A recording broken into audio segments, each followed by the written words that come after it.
Hello everyone. आज मैं Asian paints के स्टॉक के प्राइस एक्शन के बारे में बात करूंगा। वीडियो शुरू करने से पहले मैं डिस्क्लेमर देना चाहूंगा कि मैं सेबी रजिस्टर्ड नहीं हूं। ये वीडियो मैं सिर्फ एजुकेशनल पर्पस के लिए बना रहा हूं। इस वीडियो के बेसिस पर आप बाई सेल या होल्ड का डिसीजन मत लीजिए।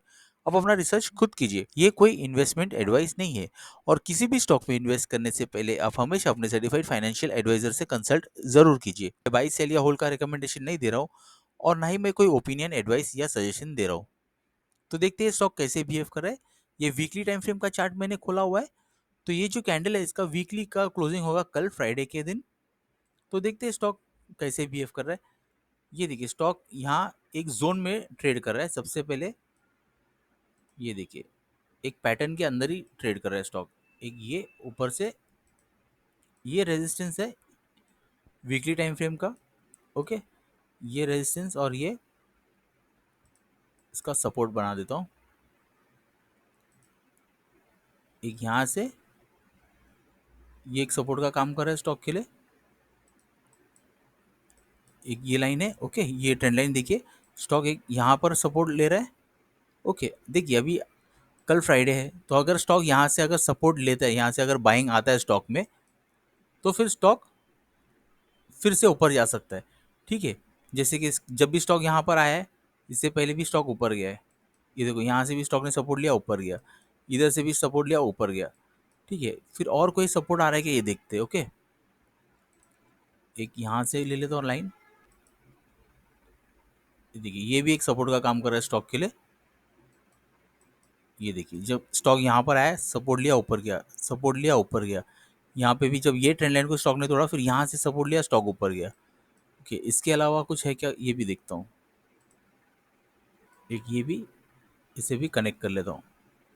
ओके, ठीक है, क्योंकि देखिए यहाँ से स्टॉक ने बहुत बार स्टॉक सपोर्ट लिया, यहाँ से कंसोलिडेट किया है और फिर ऊपर गया है।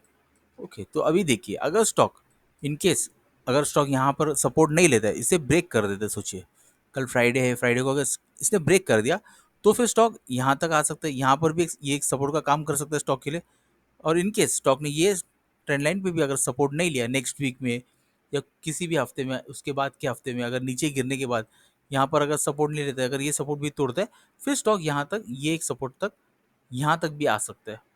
ओके, तो अगर स्टॉक ये सपोर्ट से ऊपर जाता है तो फिर ये एक रेजिस्टेंस का काम कर सकता है स्टॉक के लिए। और फिर यहाँ से भी ऊपर निकलता है तो फिर ये एक रेजिस्टेंस का काम कर सकता है अगर स्टॉक ये ब्रेक करता है तो।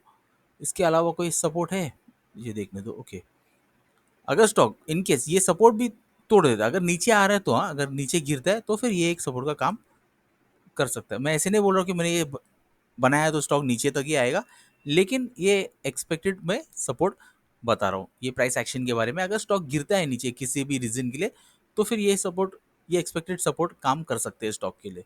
ओके, और अगर स्टॉक ऊपर जाता है, देखिए स्टॉक यहाँ से सपोर्ट लेके यही ट्रेंड लाइन से अगर स्टॉक सपोर्ट लेता है और फिर से अगर रिवर्स मारता है ऊपर जाता है, तो फिर आने वाले टाइम में स्टॉक के लिए ये एक रेजिस्टेंस का काम कर सकता है ये लाइन। लेकिन इससे पहले कोई रेजिस्टेंस आ रहा है कि ये देखते, देखिए ये एक रेजिस्टेंस का काम कर सकता है स्टॉक के लिए। इस बीच में अगर स्टॉक आता है ना, सोचिए यहाँ पे अगर स्टॉक यहाँ से आता है तो ये लाइन एक रेजिस्टेंस का काम कर सकता है स्टॉक के लिए। फिर अगर स्टॉक इससे ब्रेक करता है फिर ये एक रेजिस्टेंस का काम कर सकता है। और अगर स्टॉक यहाँ आने के बाद इधर कंसोलिडेट करके इसका ब्रेकआउट देता है तो फिर स्टॉक एक नया जर्नी शुरू कर सकता है। तो आज के लिए ये स्टॉक के प्राइस एक्शन के बारे में इतना ही। तो मिलते हैं मेरे नेक्स्ट वीडियो में, तब तक के लिए गुड बाय।